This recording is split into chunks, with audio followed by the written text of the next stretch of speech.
Okay, अस्सलाम वालेकुम students.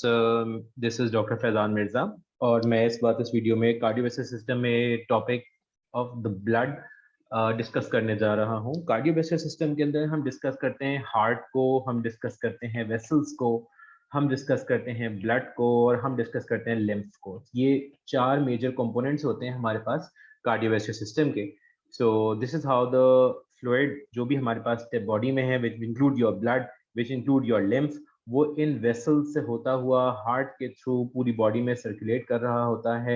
Lymph travel करता है लिम्फेटिक वेसल्स में, वो अलहदा वेसल्स हैं, वो बाद में हम देखेंगे लिम्फेटिक वेसल्स को। फिलहाल हमारा जो एम होगा वो कवर करना होगा कि ब्लड का कंपोनेंट क्या है और कार्डियोवैस्कुलर सिस्टम में हार्ट कैसे काम करता है, वो मैं नेक्स्ट वीडियो में डिस्कस कर रहा हूँ और ब्लड वेसल्स बाद में डिस्कस कर रहे होंगे। इसके बाद हम लिम्फ पे जाएंगे। सो स्टार्ट करते हैं ब्लड से। ब्लड में बेसिक बात शुरू की यही है कि ब्लड हमारे पास वो बेसिक फ्लूइड है जिसमें हमारे पास प्लाज्मा होता है और प्लाज्मा के साथ उसके अंदर सेल्स मिक्स हुए हुए होते हैं, फ्लोट कर रहे होते हैं। प्लाज्मा में वो तमाम चीज़ें डिजोल्व होती हैं जो भी हमारे पास ब्लड ने एक जगह से दूसरी जगह पहुंचानी होती हैं। ब्लड में से ही फ्लूइड, इंटरस्टिशियल फ्लूइड लीक होके कैपिलरी से बाहर आ जाता है जो टिश्यू फ्लूइड बना लेता है, जो हमारे हर सेल को बेथ करता है। बेथ्स द बॉडी सेल, हमारा हर बॉडी सेल नहाया हुआ होता है। It is bathed in tissue fluid और इंटरस्टिशियल फ्लूइड, इसको हम टिश्यू फ्लूइड भी बोलते हैं। सो जो टिश्यू फ्लूइड होती है वो ब्लड के लीक होने से बनती है, जब कैपिलरी से ब्लड प्लाज्मा लीक हो जाता है। कौन सी चीजें फंक्शंस में आती है हमारे पास ब्लड में? बेसिक फंक्शन जो है वो ट्रांसपोर्टेशन का है, रेगुलेशन का है, प्रोटेक्शन का है। ट्रांसपोर्ट करता है ब्लड ऑक्सीजन को, कार्बन डाइऑक्साइड को, न्यूट्रिएंट्स को हमारे पास डाइजेस्टिव ट्रैक्ट से लेके हमारे हार्मोन्स, एंडोक्राइन ग्लैंड से अदर पार्ट ऑफ बॉडी तक लेके जाता है। वेस्ट को एलिमिनेट करता है जो डिजोल्व होती है, वो ब्लड में से आपकी किडनी और लिवर तक लेके जाता है। रेगुलेशन के अंदर काम है, रेगुलेट करता है पीएच को, आपके ब्लड, आपकी बॉडी के होम्योस्टेसिस मेंटेन करता है, आपके पास टेम्परेचर को एडजस्ट रखता है, हीट लूज करना या हीट गेन करना। हमारे पास बॉडी में हीट को सर्कुलेट करता है थ्रू आउट द बॉडी, सो हमारा बॉडी टेम्परेचर मेंटेन रहता है। हमारे ब्लड में ऑस्मोटिक प्रेशर इन्फ्लुएंस करता है, वाटर कंटेंट कितना है हमारे पास, डिजोल्व आयंस कितने हैं, प्रोटीन्स कितने, ये सब रेगुलेशन के अंदर आते हैं। प्रोटेक्शन के अंदर ब्लड में हम देखते हैं कि ब्लड का प्रोटेक्शन का काम, एक तो वो जेल लाइक कंसिस्टेंसी के साथ ब्लड क्लॉट बना सकता है ताकि ब्लड हमारी बॉडी से लूज ना हो, लीक ना हो। और वाइट ब्लड सेल्स भी प्रोटेक्शन देते हैं हमें उन पैथोजेंस के अगेंस्ट, या वो मटेरियल जो हमारी बॉडी में बाहर से आ जाता है और हम उसको फिर फेगोसिटाइज कर लेते हैं अपने वाइट ब्लड सेल्स के थ्रू। हमारे पास proteins, antibodies, interferons, complement system, ये सारे हमारे काम करते हैं मिलके हमारे प्रोटेक्शन के अंदर। फिजिकल कैरेक्टरिस्टिक्स ऑफ ब्लड क्या है? फिजिकल कैरेक्टरिस्टिक्स के अंदर कुछ जनरल चीजें हैं हमारे पास, कि हमारे पास जो ब्लड का पीएच है वो 7.35 टू 7.45 होता है। अबाउट 5 लीटर्स ऑफ ब्लड हमारे पास एडल्ट में होता है। एक टिपिकल हेल्दी इंडिविजुअल एडल्ट, उसमें 5 लीटर ऑफ ब्लड सर्कुलेट कर रहा होता है। ब्राइट रेड कलर में होता है जब ऑक्सीजन उसके साथ मिला हुआ होता है, डार्क रेड बन जाता है जब अनसैचुरेट होता है, ऑक्सीजन उसमें से हट जाए, डार्क रेड कलर का होता है। तभी अगर आप वीनस ब्लड कलेक्ट करते हो कभी किसी सब्जेक्ट से, सो आप वीनस ब्लड कलेक्ट कर रहे होते हो, उसके पास आप अगर हाथ से ब्लड सैंपल ले रहे हो, सो आर्म से near the joint of elbow, so वो हमारे पास आता ही डार्क रेड कलर, बिकॉज सारा वो वीनस ब्लड होता है। बट ब्लड का जो हमारे पास ये सारे काम है हमारे पास ब्लड के। कंपोनेंट्स ऑफ ब्लड के अंदर आते हैं तो कंपोनेंट्स ऑफ ब्लड को हम यहाँ टेबल से देख रहे हैं। कंपोनेंट ऑफ ब्लड में प्लाज्मा 55% होता है, 45% रेड ब्लड सेल्स होते हैं। ये हमने क्या किया, हमने अगर फ्रेश ब्लड हम कलेक्ट करें और फ्रेश ब्लड को हम एक टेस्ट ट्यूब के अंदर डाल लें और उस टेस्ट ट्यूब के अंदर हमने कोई एंटी कोआगुलेंट नहीं डाला हुआ, मतलब there is no potassium EDTA present in that test tube, तो क्या होगा, जो हमारे पास ब्लड होगा उसमें जितने भी ब्लड के कंपोनेंट्स हैं वो सारे के सारे फॉर्म्ड एलिमेंट्स, सेल्स, वो नीचे की तरफ बैठ जाएंगे। White blood cells, red blood cell, platelets वो नीचे आ जाएंगे और हमारे पास जो हमारा प्लाज्मा होता है वो सेपरेट आउट हो जाता है और हमारा सीरम सेपरेट हो जाता है उसमें से। तो यहाँ पे जो तुम्हें नजर आ रहा है वो ये है कि हम प्लाज्मा को देखते हैं कि 55% है, रेड ब्लड सेल 45% होते हैं और बीच में बफी कोट आता है। बफी कोट किस चीज का है? ये हमारे पास व्हाइट ब्लड सेल्स का है और प्लेटलेट्स का है। होल ब्लड को अगर हम देखें तो होल ब्लड के अंदर 92% जो होती है वो फ्लूइड्स होती हैं, और जो और टिश्यू का आपके पास जो, सॉरी, जो आपका बॉडी वेट है उसमें जो भी तुम्हारे पास तुम्हारे बॉडी फ्लूइड की कंपोजिशन है वो सारी इस तरह से होती है कि 92% जो होता है वो पूरी बॉडी में बाकी फ्लूइड्स और टिश्यूज का होता है और 8% जो होता है वो ब्लड का बॉडी वेट होता है। इस 8% में अगर हम ब्लड को देखें कि इसके अंदर क्या क्या चीजें हैं, तो ब्लड प्लाज्मा जो हमने 55% देखा था, उसमें 7% प्रोटीन्स, वाटर 91.5% होता है, अदर सॉल्यूट्स 1.5% होते हैं। इसका मतलब ब्लड प्लाज्मा में जो सबसे ज्यादा चीज है वो वाटर है, सबसे कम जो चीज है वो अदर सॉल्यूट्स हैं, और प्रोटीन्स जो है वो इन दोनों के दरमियान में होती है। प्रोटीन्स जो होती हैं उसके अंदर सबसे ज्यादा प्रोटीन्स एल्ब्यूमिन है 54%, उसके बाद globulin, fibrinogen, other proteins. Globulin के अंदर तुम्हारी एंटीबॉडीज भी आ जाती हैं, वो भी इम्यूनोग्लोबुलिन्स होती हैं, और ग्लोबुलिन्स भी होती हैं जो कुछ हार्मोन्स को ट्रांसपोर्ट करने के काम आती हैं। अदर सॉल्यूट्स जो 1.5% है, उसमें electrolyte, nutrient, gases, regulatory substances, waste products, ये सब शामिल होते हैं। फॉर्म्ड एलिमेंट्स की बात करते हैं तो 45% फॉर्म्ड एलिमेंट्स हैं, जिसके अंदर प्लेटलेट्स आ जाते हैं, व्हाइट ब्लड सेल और रेड ब्लड सेल आ जाते हैं। रेड ब्लड सेल सबसे ज्यादा न्यूमरस होते हैं हमारे पास ब्लड में, व्हाइट ब्लड सेल और प्लेटलेट्स होते हैं। व्हाइट ब्लड सेल्स की फर्दर टाइप्स हैं, न्यूट्रोफिल्स जो सबसे ज्यादा क्वांटिटी में अबाउट 60 to 70%, फिर लिम्फोसाइट्स होते हैं, फिर मोनोसाइट्स हैं, ईस्नोफिल्स हैं, बेसोफिल्स हैं। इनकी परसेंटेजेस पता होनी चाहिए आपको, ये नॉर्मल परसेंटेजेस है हमारे पास व्हाइट ब्लड सेल्स की, और ये नॉर्मल काउंट में मेंशन किए हुए हैं नंबर पर माइक्रोलीटर के अंदर। So this is the table again which actually narrates to you or summarizes the features of what constituent of blood are we describing और उसका function क्या है। वाटर है तो वो लिक्विड पोर्शन ऑफ ब्लड है, सॉल्वेंट है, सस्पेंडिंग मीडियम है, एब्जॉर्ब, ट्रांसपोर्ट, रिलीज, हीट करता है। प्लाज्मा प्रोटीन्स है तो उसके अंदर एल्ब्यूमिन, फिब्रिनोजन, ग्लोबुलिन, इनके काम क्या है, इनके काम तो मैं यहाँ पे मेंशन किए हुए हैं कि हमारे पास जो प्लाज्मा प्रोटीन्स होती हैं they are mostly made by liver. हमारे पास एल्ब्यूमिन जो है ये हमारे पास ट्रांस वो ऑस्मोटिक प्रेशर एक्सर्ट करती है। लार्ज प्रोटीन्स जो है ग्लोबुलिन, इम्यूनोग्लोबुलिन एंटीबॉडीज बैक्टीरिया को फेगोसिटाइज करती हैं, इसके अलावा ट्रांसपोर्ट करती हैं आयरन, लिपिड और फैट बाय सॉल्युबल विटामिन्स को। लार्ज प्रोटीन जो कि फिब्रिनोजन है हमारे पास एसेंशियल रोल प्ले करती है ब्लड क्लॉटिंग में। सो इन तीनों में you can see that albumin is the smallest of the protein, yet it is most numerous. Other solutes के अंदर कौन से सॉल्यूट्स हमारे ब्लड में ज्यादा हैं प्लाज्मा में? Electrolytes, nutrient, gases, regulatory substance, waste products हैं, इनऑर्गेनिक आयंस हैं, और कुछ सो कैटायंस और एनायंस यहाँ मेंशन्ड है। ये हमारे ऑस्मोटिक प्रेशर को मेंटेन करते हैं। हर आयन का अलग काम होता है। हम जब आगे नर्वस सिस्टम डिस्कस करते हैं तो वहाँ हम डिटेल डिस्कस करते हैं कि हमारे पास इन सारे आयंस की अलग अलग फंक्शंस क्या हैं। प्रोडक्ट ऑफ डाइजेशन जो भी हमने खाया है और हमारे ब्लड में ट्रेवल कर रहा होता है, गैसेस हमारे ब्लड में ट्रेवल कर रही होती हैं, regulatory substances, enzyme, hormone, vitamin, waste products हमारी बॉडी में ट्रेवल कर रहे हैं, ये सारे ब्लड के थ्रू ही ट्रेवल कर रहे होते हैं। ये एक ब्लड फिल्म है, और ब्लड फिल्म का मतलब आपने ब्लड स्मीयर बनाया। ब्लड स्मीयर को अगर आप लाइट माइक्रोस्कोप में 400 मैग्निफिकेशन के ऊपर देखिए तो आपको नजर ये आता है कि red blood cells are the most numerous. इनका साइज देख लेते हैं। इनके साइज में आपको नजर आएगा कि जो दरमियान का रीजन है इसके अंदर से लाइट ज्यादा पास हो रही होती है, बिकॉज रेड ब्लड सेल्स जो होते हैं उनमें न्यूक्लियस नहीं होता, एंड दे लैक न्यूक्लियस, वो बाइकॉन्केव शेप कैरी करते हैं, बाइकॉन्केव शेप होते हैं। ये व्हाइट ब्लड सेल्स दिए हुए हैं, इनकी तादाद भी अगर देखो रेड ब्लड सेल कंपैरिजन में कम है, और इनका साइज भी बड़ा है, और इन सबके अंदर न्यूक्लियस भी मौजूद है। So these are your red blood cell. ये जो पीछे सेल के फ्रेगमेंट्स नजर आ रहे हैं छोटे छोटे, ये सारे प्लेटलेट्स हैं हमारे पास जो ब्लड स्मीयर में हमें नजर आ सकते हैं। Formation of red blood sales की अगर बात करें, या फॉर्मेशन ऑफ सेल्स जनरली, हमारे पास जो सेल्स बनते हैं ब्लड में वो सारे सेल्स कहाँ से आते हैं? इन सारे सेल्स को हम कंबाइनली कहते हैं फॉर्म्ड एलिमेंट्स। फॉर्म्ड एलिमेंट्स वो तमाम सेल्स हैं जो हमारे पास red blood cell, white blood cell और प्लेटलेट्स हैं, वो स्टेम सेल से बन के आते हैं, और स्टेम सेल्स हमारी बोन मैरो में प्रेजेंट होते हैं। इनको हम कहते हैं pluripotent stem cell. Pluripotent stem cell से आखिर में रेड ब्लड सेल भी बनता है, प्लेटलेट भी बनता है।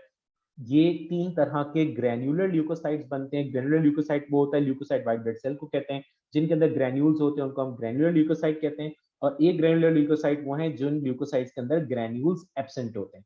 तो ये तमाम सेल्स प्लूरीपोटेंट स्टेम सेल से ही बन रहे हैं। रेड ब्लड सेल और प्लेटलेट्स ये दोनों बनते हैं आपके पास प्रो एरिथ्रोब्लास्ट और मेगा कैरियोब्लास्ट से।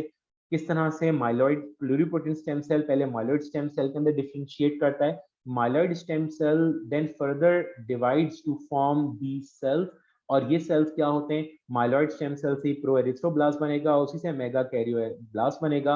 प्रो एरिथ्रोब्लास्ट में से न्यूक्लियस इजेक्ट हो जाता है, रेटिकुलोसाइट बन जाता है, और जो न्यूक्लियस के बगैर सेल होता है या आखिर में वो रेड ब्लड सेल बन के हमारी सर्कुलेशन में शामिल हो जाता है।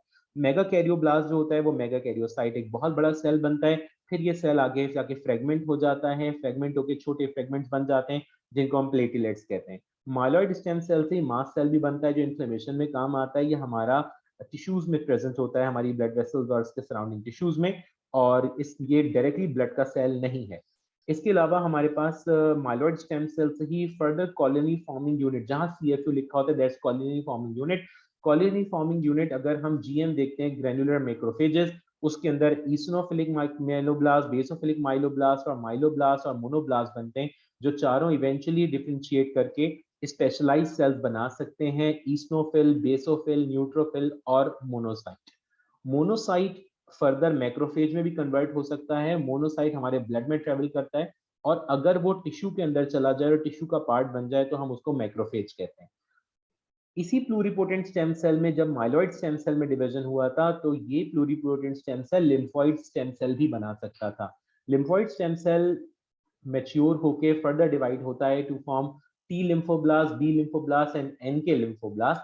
T lymphoblast T lymphocyte cell बनाता है, बी लिम्फोब्लास्ट बी लिम्फोसाइट या बी सेल बनाता है, NK जो होता है वो आपके पास नेचुरल किलर सेल बनाता है। B lymphocyte further immune system के अंदर कन्वर्ट हो सकता है, डिफरेंशिएट कर सकता है इनटू प्लाज्मा सेल, और प्लाज्मा सेल हमारे पास एंटीबॉडीज रिलीज करते हैं, और इन एंटीबॉडीज की हमें जरूरत होती है इम्यूनिटी के अंदर, ताकि हम किसी भी फॉरेन पैथोजन को बॉडी से वार्ड ऑफ कर सकें।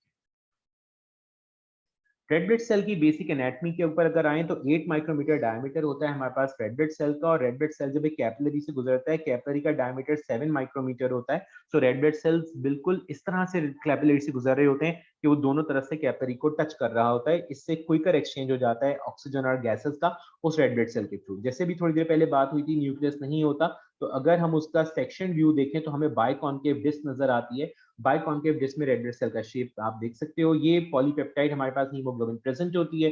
हीमोग्लोबिन जो होती है उसके अंदर 4 पॉलीपेप्टाइड्स होती हैं। 4 पॉलीपेप्टाइड में there are 2 alpha and 2 beta polypeptide, और हर अल्फा और हर बीटा पॉलीपेप्टाइड के साथ हीम ग्रुप प्रेजेंट होता है। हीम ग्रुप में आयरन आयन होता है। तो कुल मिला के 4 पॉलीपेप्टाइड्स हैं आपके पास हीमोग्लोबिन में।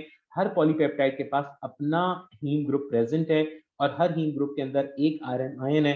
तो कुल मिला के 4 आयरन आयंस प्रेजेंट होते हैं एक हीमोग्लोबिन मॉलिक्यूल में, और ऑक्सीजन यहीं आके बाइंड करता है। रेड ब्लड सेल की फिजियोलॉजी क्या है कि रेड ब्लड सेल की लाइफ साइकिल कुछ इस तरह से होती है कि रेड ब्लड सेल जब आपके पास अपने पास अपनी अपनी सर्कुलेशन कंप्लीट करता है, रेड ब्लड सेल 120 डेज तक आपकी सर्कुलेशन का पार्ट रहता है, और गैसेस को ट्रांसपोर्ट करता रहता है। और रेड ब्लड सेल के बाद जिस वक्त रेड ब्लड सेल आपके पास डिस्ट्रक्शन होती है रेड ब्लड सेल की, तो उसकी डिस्ट्रक्शन किस तरह से होती है, रेड ब्लड सेल्स जो होते हैं वो मैक्रोफेज के हाथ आ जाते हैं स्प्लीन में और लिवर में और रेड बोन मैरो में, और यही रेड ब्लड सेल्स की फिर डिस्ट्रक्शन शुरू कर देते हैं।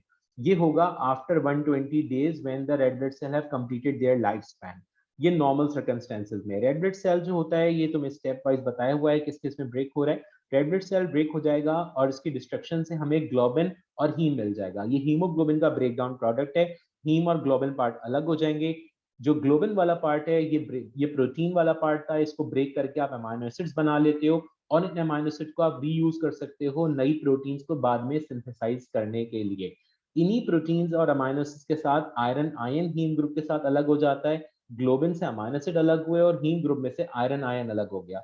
आयरन आयन जो अलग होता है तो इसको आप ट्रांसफेरिन के साथ बाइंड कर लेते हो, और ये जाके लिवर में स्टोर हो जाता है, और फेरेटिन इसके साथ स्टोर करता है इसको। यही फेरेटिन आयरन को रिलीज कर देता है, दोबारा ट्रांसफेरिन से बाइंड करेगा, और ये आयरन फिर अवेलेबल होता है आपके पास बाद में एरिथ्रोपोइसिस कराने के लिए। Erythropoiesis mean new red blood cell production. तो ये ट्रांसफेरिन आके रेड बोन मैरो तक पहुंच जाता है। रेड बोन मैरो के अंदर आपके पास iron ion, globin, vitamin B12 और एरिथ्रोपोइटिन हार्मोन। एरिथ्रोपोइटिन हार्मोन को हम EPO से डिनोट करते हैं, और ये हमारे पास किडनी से रिलीज होता है। सो एरिथ्रोपोइटिन जो होता है, इसकी प्रेजेंस में एरिथ्रोपोइसिस शुरू हो जाती है, रेड ब्लड सेल्स की सिंथेसिस शुरू हो जाती है नए रेड ब्लड सेल्स की, और ये जो पुराना सारा मटेरियल था ये रीयूज हो जाता है। और फिर दोबारा वो रेड ब्लड सेल जब बन जाएगा, तो बनने के बाद वो 120 डेज सर्कुलेशन के अंदर गुजारेगा। 120 डेज मुकम्मल करने के बाद दोबारा it will be captured by the macrophages in the spleen and the liver, and once again hemoglobin will break down into globin and the heme compound. Globin will break down and heme and iron will be released, and which I have already discussed. Now once heme is being broken into iron iron एक अकेला product नहीं होता, haem से बाइलिवर्डिन भी बनता है। बाइलिवर्डिन एक green pigment होता है। बाइलिवर्डिन कन्वर्ट हो जाता है बाइलिरुबिन में, और बाइलिरुबिन एक येलो पिगमेंट होता है, और बाइलिरुबिन देन हमारे लिवर से होता हुआ हमारे हमारे पास सिक्रीट होता है इनटू द स्मॉल इंटेस्टाइन, और स्मॉल इंटेस्टाइन में बाइलिरुबिन जब शामिल हो जाता है तो बैक्टीरिया उस बाइलिरुबिन को कन्वर्ट कर देते हैं यूरोबाइलिनोजिन में। अब यूरोबाइलिनोजिन के दो फेट्स होते हैं। यूरोबाइलिनोजिन या तो स्टर्कोबाइलिन में कन्वर्ट हो जाता है और फीसिस के अंदर पास हो जाता है, और ये फीसिस को उसका कैरेक्टरिस्टिक कलर देता है। जो हमारे पास कैरेक्टरिस्टिक कलर आता है फीसिस का, normally that colour is because of stercobilin. और स्टर्कोबाइलिन के साथ साथ यूरोबाइलिनोजिन एक और कंपाउंड में कन्वर्ट हुआ था जिसको हम कहते हैं यूरोबाइलिन। यूरोबाइलिन हमारे पास यूरिन में आता है और ये यूरिन को एक टिपिकल स्ट्रॉ कलर देता है वाटर के साथ मिक्स होके, कि जो हमारा यूरिन होता है वो स्ट्रॉ कलर का होता है। स्ट्रॉ मतलब जो स्ट्रॉ घास होती है, ग्रास, स्ट्रॉ ग्रास जो होती है उसकी कलर का हमारा यूरिन होता है, दैट्स बिकॉज ऑफ यूरोबाइलिन। सो हमारे पास जो बाइलिरुबिन है वो इन दोनों चीजों, जो हमारी वेस्ट प्रोडक्ट्स हैं, यूरिन और हमारा जो वेस्ट प्रोडक्ट एक्सक्रीशन के थ्रू जा रहा है यूरिन, और जो हमारा वेस्ट प्रोडक्ट इजेक्शन के थ्रू या डेफिकेशन के थ्रू जा रहा है फीसेस, उन दोनों को उनके कैरेक्टरिस्टिक कलर देता है। ये जो तुम्हें एरोज बताए हुए हैं, जहां जहां ये एरो बना हुआ है इस कलर का, दिस शोज कि ये ब्लड में ट्रेवल कर रहा है, और जहां ग्रीन एरो बताया हुआ है ये बाइल के थ्रू मूवमेंट हो रही है, और बाइल के थ्रू बाइलिरुबिन रिलीज होता है और आके आपके पास स्मॉल इंटेस्टाइन में शामिल हो जाता है। जैसे जॉन्डिस है, जॉन्डिस के अंदर हमारे पास क्योंकि रेड ब्लड सेल की डिस्ट्रक्शन बढ़ गई होती है, तो इन दैट केस हमारे पास ज्यादा यूरोबाइलिन बढ़ रहा होता है, और यूरिन जो होता है वो बहुत डार्क येलो कलर का पास होना शुरू हो जाता है, और स्किन के अंदर भी येलो पिगमेंट्स जमा होनी शुरू हो चुकी होती हैं। So this is how your red blood cell work. White blood cell जो होते हैं उनको हम ल्यूकोसाइट्स कहते हैं, रेड ब्लड सेल को एरिथ्रोसाइट्स कहते हैं। ल्यूकोसाइट जो है वो ग्रैन्युलर ल्यूकोसाइट्स में न्यूट्रोफिल, ईस्नोफिल, बेसोफिल, तीन व्हाइट ब्लड सेल्स हम डिस्कस कर रहे हैं। न्यूट्रोफिल जो होते हैं इनका, इनके अंदर मेन क्या बात है, इनके अंदर स्मॉल ग्रेन्यूल्स होते हैं जो इवनली डिस्ट्रीब्यूटेड होते हैं और पेल लाइलैक कलर देते हैं जब हम इनको स्टेन करते हैं। अगर इनको हम स्टेन कर रहे हैं तो हम इनको एसिडिक या बेसिक डाई से स्टेन कर सकते हैं। व्हाइट ब्लड सेल जो होते हैं वो न्यूट्रोफिलिक, न्यूट्रोफिलिक मीन न्यूट्रल, ये जो हमारे पास they attract both acidic and basic dyes. अच्छा, जो हमारे पास न्यूक्लियस होता है रेड व्हाइट ब्लड सेल का, जो न्यूट्रोफिल्स होते हैं उसमें 2 से 5 लोब्स होते हैं, और ये हम इनको पॉलीमॉर्फो न्यूक्लियर ल्यूकोसाइट या पीएमएन्स भी बोलते हैं। Eosinophil on the other hand large uniform size granules होते हैं इसमें, इसको ईस्नोफिलिक बोलते हैं। ईस्नोफिलिक मींस इओसिन लविंग है। इओसिन लविंग मींस ये रेड ऑरेंज होता है विद एसिडिक डाई। अगर एसिडिक डाई यूज करेंगे रेड ऑरेंज स्टेन हो जाएगा। इसके ग्रेन्यूल्स जो होते हैं वो न्यूक्लियस को छुपाते नहीं है, न्यूक्लियस से अलहदा होते हैं साइटोप्लाज्म में।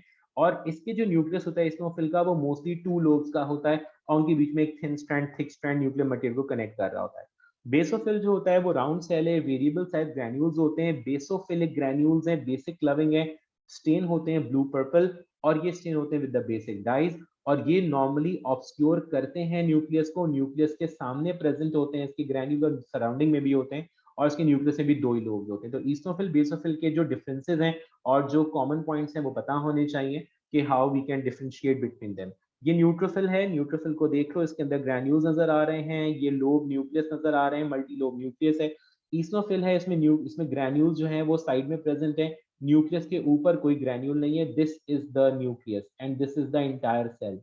इसी तरह अगर हम बेसोफिल को देखें तो ये पूरा बेसोफिल है, इसमें न्यूक्लियस के ऊपर ही ग्रैन्यूल्स हैं जो पूरे सेल के अंदर डिस्ट्रीब्यूट हुए हैं। एक ग्रैन्युलर न्यूक्लियोसाइट्स वो होते हैं जिनके अंदर ग्रैन्यूल्स एब्सेंट होते हैं, जिसमें हमारे पास लिम्फोसाइट्स आ जाते हैं। लिम्फोसाइट्स जो होते हैं ये स्टेन होते हैं, डार्क राउंड होते हैं, स्लाइटली इंडेंटेड होते हैं। ये नॉर्मली इनका जो साइज है वो 10 to 14 माइक्रोमीटर होते हैं, और कुछ छोटे होते हैं 6 to 9 माइक्रोमीटर। अगर 6 माइक्रोमीटर वाला होगा ना वो रेड ब्लड सेल से भी छोटा होता है फिर।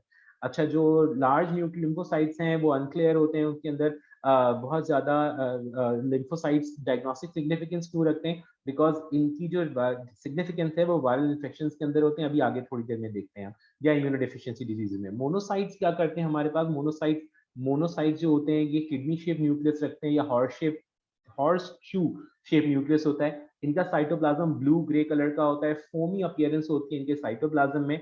इनके साइटोप्लाज्म में ये हमारे पास क्योंकि ब्लू डाई करते हैं तो इसको हम एजूरोफिलिक कहते हैं। एजूरो हम नॉर्मली यूज करते हैं लैंग्वेज में, ग्रीक में आई थिंक फॉर ब्लू, और ये ब्लू कलर के लिए एजूरो यूज किया जाता है। ग्रीक और लैटिन में I am not very sure किस किस टर्म से इसको लिया गया है, मोस्टली साइंटिफिक टर्म्स हम ग्रीक और लैटिन से ही डिराइव करते हैं।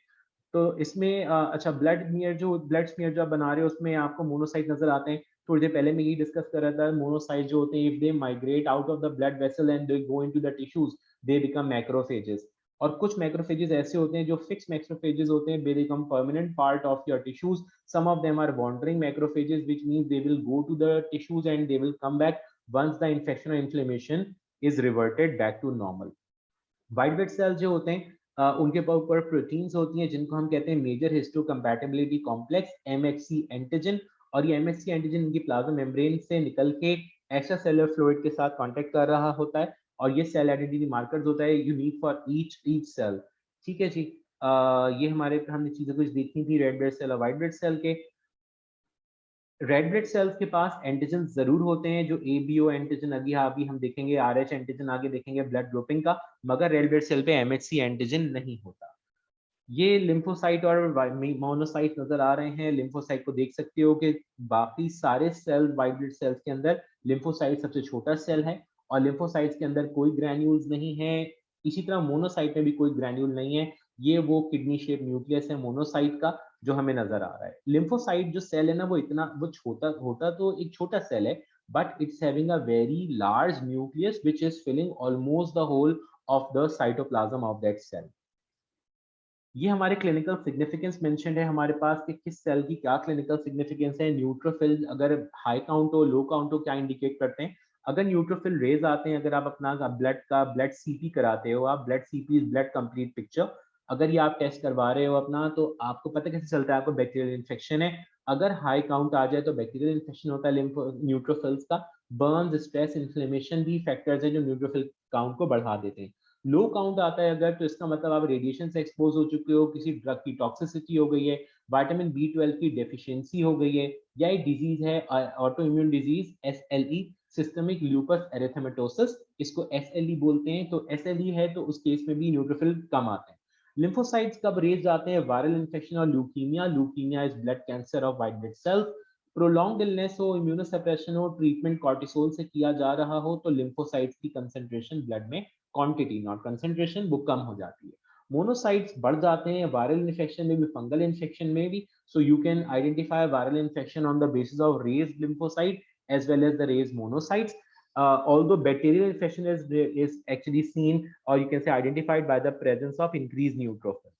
ट्यूबरक्लोसिस में मोनोसाइट बढ़ जाते हैं, ल्यूकीमिया, क्रॉनिक डिजीज में बढ़ जाते हैं, कम हो जाते हैं बोन मैरो सप्रेशन में और कॉर्टिसोल के अंदर। So you can see there are common points and why they get decreased both lymphocyte and monocyte. Eosinophil allergic reaction, parasitic infection, autoimmune disease में बढ़ जाते हैं, ड्रग टॉक्सिसिटी और स्ट्रेस में कम होते हैं। बेसोफिल एलर्जिक रिएक्शंस में ल्यूकीमिया, कैंसर, हाइपोथायरॉयडिज्म, इन सब में रेज हो जाता है। Pregnancy, ovulation, stress and hyperthyroidism के अंदर कम हो जाता है। सो स्ट्रेस कंडीशन के अंदर बेसोफिल्स तो कम हो जाते हैं, मगर अगर आप स्ट्रेस कंडीशन के अंदर हो तो आपके पास न्यूट्रोफिल रेज हो जाते हैं। सो ये इसी तरह ईसोफिल भी स्ट्रेस के अंदर कम हो जाता है। सो ये क्लिनिकल सिग्निफिकेंस है हमारे पास इन सेल्स की। ये तुम्हारे पास पूरी समरी दी हुई है सारे फॉर्म्ड एलिमेंट्स की। It is good for revision purpose कि हमारे पास कौन से सेल के अंदर क्या मेन फंक्शन हो रहा है। क्योंकि हम रेड ब्लड सेल देख चुके हैं, इसका मेन फंक्शन हीमोग्लोबिन के साथ ऑक्सीजन और कार्बन डाइऑक्साइड ट्रांसपोर्ट है। न्यूट्रोफिल्स में मेन काम फेगोसाइटोसिस और डिस्ट्रक्शन होता है बैक्टीरिया का। ईसनोफिल जो होता है, ये हिस्टामीन के इफेक्ट्स को कॉम्बैट करता है, एंटीजन एंटीबॉडी कॉम्प्लेक्स को डिस्ट्रॉय कर सकता है, पैरासिटिक वॉर्म्स को। बेसोफिल हमारे पास हेपेरिन, हिस्टामीन लिबरेट करता है, सेरोटोनिन रिलीज करता है, एलर्जिक रिएक्शन में काम करता है, इन्फ्लेमेटरी रिस्पॉन्स में इसमें काम आता है। लिम्फोसाइट्स के अंदर बी और टी लिम्फोसाइट्स को कंबाइनली बताया हुआ है। तुम्हारे पास बी सेल और टी सेल्स एक साथ मिलकर काम करते हैं तुम्हारी बॉडी से किसी भी पैथोजन को वार्ड ऑफ करने के लिए। Monocytes are involve in phagocytosis very similar to neutrophils. Platelets हमारे पास हीमोस्टेसिस करते हैं। हीमोस्टेसिस की तरफ ही हम जा रहे हैं। और हीमोस्टेसिस क्या होता है? हीमोस्टेसिस वो मैकेनिज्म है जिससे बॉडी में से अगर ब्लड बह रहा हो तो हमारा ब्लड बहना रुक जाता है और ब्लड क्लॉटिंग हो जाती है। सो हीमोस्टेसिस स्टार्ट करते हैं। हीमोस्टेसिस को फर्स्ट ऑफ ऑल तो कंफ्यूज ना करो होमियोस्टेसिस से, because physiology can not be completed without studying homeostasis. Hemostasis on the other hand is just स्टेटिंग out the blood flow. आप ब्लड वेसल अगर डैमेज हो जाए, रप्चर हो जाए, तो आप ब्लड के ऊज आउट करने को रोक देते हो, स्लो कर देते हो, तो उससे ब्लड लीक होना खत्म हो जाता है और ब्लड क्लॉट बन जाता है। तीन मैकेनिज्म्स होते हैं एक के बाद एक जिसकी वजह से हीमोस्टेसिस इवेंचुअली हो जाता है। सबसे पहले वेस्कुलर स्पाज्म होता है, फिर प्लेटलेट प्लग फॉर्मेशन हो जाती है, और उसके बाद ब्लड क्लॉटिंग या कोएगुलेशन हो जाती है। अच्छा, अब हमारे पास हम बात करते हैं कि अगर हम हेमरेज की बात करते हैं, हेमरेज क्या होता है? अगर when successful hemostasis prevents hemorrhage, the loss of large amount of blood from the vessels can be prevented. तो ये हमारे पास बहुत इंपॉर्टेंट चीज होती है कि हमारे जो ब्लड सेल्स हैं, वो ब्लड हमारा लीक नहीं होता अगर हम अपने पास इसको प्लेटलेट प्लग बना के इसको रोक लेते हैं। वेस्कुलर स्पाज्म जो सबसे पहला फेज है हीमोस्टेसिस का, वो कब होता है? जब आर्टरीज और आर्टेरियोल्स जो डैमेज हो जाएं सर्कुलरली अरेंज स्मूथ मसल्स की वजह के खराब होने से। तो स्मूथ मसल्स जो अब जब आपके स्मूथ मसल्स उसकी वॉल में प्रेजेंट होते हैं, वो फौरन कॉन्ट्रैक्ट कर जाते हैं। This is called vascular spasm. जैसे ही वेसल डैमेज हुई, तो सर्कुलरली अरेंज जो स्मूथ मसल्स हैं इन द वेसल वॉल, वो उसको स्क्वीज करना शुरू हो जाएंगे और ल्यूमेन डायमीटर कम हो जाएगा, और इसकी वजह से हमारे पास पेन इनिशिएट हो जाएगा। प्लेटलेट प्लग फॉर्मेशन हो जाता है। इसके अंदर हमारे पास केमिकल्स इस्तेमाल होते हैं, ADP, ATP, calcium, serotonin, fibrin stabilising factor चाहिए होता है हमारे पास, प्लेटलेट ग्रोथ फैक्टर चाहिए होता है, और ये हमारे पास काम कर रहा होता है। कैसे हो रहा होता है हमारे पास platelet plug formation? Platelet plug formation के अंदर हमारे पास 3 सब स्टेप्स हैं। सबसे पहले प्लेटलेट एडिशन होगा, उसके बाद प्लेटलेट रिलीज रिएक्शन, और फिर प्लेटलेट एग्रीगेशन। प्लेटलेट एडिशन में हमारे पास जो प्लेटलेट्स होते हैं वो जाके एडहेयर करना शुरू हो जाते हैं, क्योंकि कोलेजन फाइबर्स एंडोथेलियम के नीचे डैमेज नजर आ रहे होते हैं। जब प्लेटलेट की एडिशन हो जाएगी, उसके बाद प्लेटलेट्स के एडिशन के बाद हमारे पास ADP, serotonin, thromboxane, A two liberate होगा, रिलीज होना शुरू हो जाएगा, और फिर उसके बाद वहीं पे प्लेटलेट्स एक दूसरे के साथ एग्रीगेट कर जाएंगे, और उनके साथ फिब्रिन थ्रेड्स उनको एक साथ होल्ड करा लेंगे। ब्लड क्लॉटिंग का मैकेनिज्म, उसके बाद ये हमारे पास थर्ड जो आता है वो ब्लड क्लॉटिंग आ जाता है। और ब्लड क्लॉटिंग के अंदर हमारे पास मैकेनिज्म्स हैं, जिसमें हमारे पास एक्सट्रिंसिक और इंट्रिंसिक पाथवे है। अब इंट्रिंसिक पाथवे, एक्सट्रिंसिक पाथवे क्या होता है? एक्सट्रिंसिक पाथवे, ये दोनों तो मैं क्या बताया हुआ है, ये ब्लड क्लॉटिंग के मैकेनिज्म्स हैं। एक्सट्रिंसिक पाथवे उस वक्त होता है अगर टिश्यू ट्रॉमा हो रहा है और ब्लड वेसल कट हो जाए, उस ब्लड वेसल में से टिश्यू फैक्टर एक्टिवेट हो जाता है। टिश्यू फैक्टर जाके आपके पास एक्टिवेटेड फैक्टर 10 बनाता है in the presence of calcium ion. ये जो एक्टिवेटेड फैक्टर 10 होगा, ये दोबारा कैल्शियम आयन की प्रेजेंस में फैक्टर 5 को एक्टिवेट करेगा, और प्रोथ्रोम्बिनेज एक्टिवेट हो जाएगा। प्रोथ्रोम्बिनेज के बाद कॉमन पाथवे शुरू हो जाता है। प्रोथ्रोम्बिनेज कन्वर्ट हो जाता है इनटू थ्रोम्बिन। प्रोथ्रोम्बिनेज थ्रोम्बिन में कन्वर्ट होने के लिए प्रोथ्रोम्बिन 2 का और कैल्शियम का होना जरूरी है, तो थ्रोम्बिन बन जाता है हमारे पास थ्रोम्बिन। उसके बाद कैल्शियम और हमारा फैक्टर 13, इन दोनों की प्रेजेंस में फैक्टर 13 हमारा एक्टिवेट हो जाता है, और थ्रोम्बिन कैल्शियम की प्रेजेंस में फिब्रिनोजन को लूज फिब्रिन थ्रेड में कन्वर्ट कर देता है। ये जो फैक्टर 13 एक्टिवेट हुआ था, ये इन्हीं लूज फिब्रिन थ्रेड्स को स्ट्रेंथन फिब्रिन थ्रेड्स बना देता है, और ये फिब्रिन थ्रेड्स फिर हमारे पास रेड ब्लड सेल और प्लेटलेट्स को एक साथ क्लॉट करके होल्ड करा देते हैं। इंट्रिंसिक पाथवे होता है, तो इंट्रिंसिक पाथवे में ब्लड ट्रॉमा हुआ, ये टिश्यू ट्रॉमा था, ये ब्लड ट्रॉमा है। ब्लड ट्रॉमा में डैमेज एंडोथेलियल सेल्स एक्सपोज हो गए कोलेजन फाइबर से, मतलब ब्लड वेसल जो थी वो पूरी नहीं फटी, टिश्यू के अंदर ब्लड लीक होकर नहीं आया, यहाँ टिश्यू के अंदर ब्लड लीक होकर गया था। यहाँ the blood comes in contact with the expose collagen fibres present with in the vessel wall, क्योंकि यहाँ एंडोथेलियल सेल कैप जो वेसल वॉल है उसके एंडोथेलियल सेल हट गए, तो डैमेज सेल्स जो होंगे वो प्लेटलेट्स को एडहियर करवा लेंगे। यहाँ फैक्टर 12 एक्टिवेट हो जाता है, और प्लेटलेट्स भी एक्टिवेट हो गए। कैल्शियम की प्रेजेंस में एक्टिवेटेड 12 विल एक्टिवेट फैक्टर 10। इसके साथ हमारे पास प्लेटलेट फॉस्फोलिपिड्स भी काम करती हैं, प्लेटलेट फॉस्फोलिपिड भी एक्टिवेटेड फैक्टर 10 में कन्वर्ट हो जाती हैं, और ये एक्टिवेटेड फैक्टर 10 को फिर कन्वर्ट करते हैं इनटू प्रोथ्रोम्बिनेज। और यहाँ पे भी फैक्टर 5 हमारा काम कर रहा होता है। एक्टिवेटेड फैक्टर 10 और 5 मिलके प्रोथ्रोम्बिनेज में प्रोथ्रोम्बिनेज के ऊपर एक्ट करते हैं in the presence of calcium ion. दोबारा कॉमन पाथवे आ जाता है, और कैल्शियम की प्रेजेंस में फर्दर थ्रोम्बिन बन जाता है, और थ्रोम्बिन में फिर वही वाली बात होगी कि थ्रोम्बिन कैल्शियम की प्रेजेंस में फिब्रिनोजन को लूज थ्रेड्स में कन्वर्ट करेगा, और 13 फैक्टर एक्टिवेट जब होगा तो लूज थ्रेड्स स्ट्रेंथन थ्रेड्स बन जाएंगे। सो ओवरऑल अगर पिक्चर देखी जाए, सो ओवरऑल पिक्चर के अंदर हमारे पास जो क्लॉटिंग मैकेनिज्म है उसके अंदर 3 पाथवेज हैं, एक एक्सट्रिंसिक, एक इंट्रिंसिक और एक common pathway. Common pathway eventually होना जरूरी है, तभी जाके स्ट्रेंथन थ्रेड्स बनते हैं, बट इस कॉमन पाथवे तक पहुंचने के 2 रास्ते हैं, या तो एक्सट्रिंसिक पाथवे होगा या इंट्रिंसिक पाथवे होगा। एक्सट्रिंसिक पाथवे उस वक्त होगा जब ब्लड वेसल कट होके ब्लड वेसल से बाहर गया है, टिश्यू ट्रॉमा हुआ है। इंट्रिंसिक पाथवे उस वक्त हुआ होगा जब ब्लड ट्रॉमा हुआ होगा, ब्लड वेसल की एंडोथेलियल लाइनिंग डिटैच हुई है और कोलेजन एक्सपोज हुआ है। यहाँ पे हमारे पास ये पूरी लिस्ट दी हुई है कि हमारे पास जो हम रोमन नंबर्स के साथ 1 से लेकर 13 तक नंबर्स देते हैं, ये हमारे क्लॉटिंग फैक्टर्स हैं। इन क्लॉटिंग फैक्टर्स के अंदर किस क्लॉटिंग फैक्टर का क्या काम है और कौन सा क्लॉटिंग फैक्टर कॉमन में काम करता है, कौन सा एक्सट्रिंसिक में, कौन सा बाकी तीनों में, ये सारी बातें यहाँ पे जो तुम लोग के लिए मेंशन की हुई हैं। और हमारे पास क्लॉटिंग इस तरह से हमारे पास ब्लड में क्लॉटिंग चल रही है। लास्ट जो पार्ट है हमारे पास में ब्लड से रिलेटेड, वो हमारे पास ब्लड सेल्स के एंटीजन्स का है। रेड ब्लड सेल के ऊपर जो ब्लड हम एबीओ ब्लड ग्रुपिंग टाइपिंग करते हैं, उसमें blood type A, type B, type AB और टाइप ओ होता है। इसका मतलब ये है कि रेड ब्लड सेल के ऊपर एंटीजन कौन सा प्रेजेंट है। अगर रेड ब्लड सेल के ऊपर एंटीजन ए प्रेजेंट है तो उसी इंसान या उसी सब्जेक्ट के प्लाज्मा में एंटी बी एंटीबॉडी होगी। कभी भी सेम एंटीजन वाली एंटीबॉडी नहीं प्रेजेंट होती किसी भी ह्यूमन में under normal circumstances. So type A वो लोग होते हैं जिनके पास एंटीजन ए है, उनका ब्लड ग्रुप ए होगा, उनके पास antibody B, anti B antibody. इसी तरह जो लोग जो दूसरे लोग जिनके अंदर टाइप बी एंटीजन होता है रेड ब्लड सेल की मेम्ब्रेन पे, उनका ब्लड ग्रुप बी होता है और उनके पास एंटी ए एंटीबॉडी होती है। जिन लोगों का ब्लड ग्रुप ए बी होता है, उनके एंटीजन सरफेस पे मेम्ब्रेन रेड ब्लड सेल पे दोनों होते हैं, एंटीजन ए भी होता है और बी भी होता है, और कोई भी एंटीबॉडी प्रेजेंट नहीं होती, दे लैक एंटीबॉडीज। टाइप ओ जो होता है उनके पास ना ए होता है ना बी होता है, उनके रेड ब्लड सेल पे कोई एंटीजन नहीं होता, मगर उनके पास दोनों एंटीबॉडीज होती हैं, एंटी ए बी और एंटी बी एंटीबॉडीज। और यही हमें हेल्प करते हैं ए बी और ब्लड ग्रुपिंग में। ए बी और ब्लड ग्रुपिंग के अंदर हम यही वाली बात देखते हैं कि अगर हमें ब्लड ग्रुपिंग देखनी है तो हम एंटी सीरम ए, एंटी बी सीरम ऐड कर देते हैं, और उससे हमें पता चल जाता है, जो हमने हमने एक्सपेरिमेंट हमने अपनी लैब में भी किया हुआ है, कि जब हम इनको ट्रीट करते हैं एंटी सीरा से, तो किस में क्लॉटिंग आती है और किस में क्लॉटिंग नहीं आती।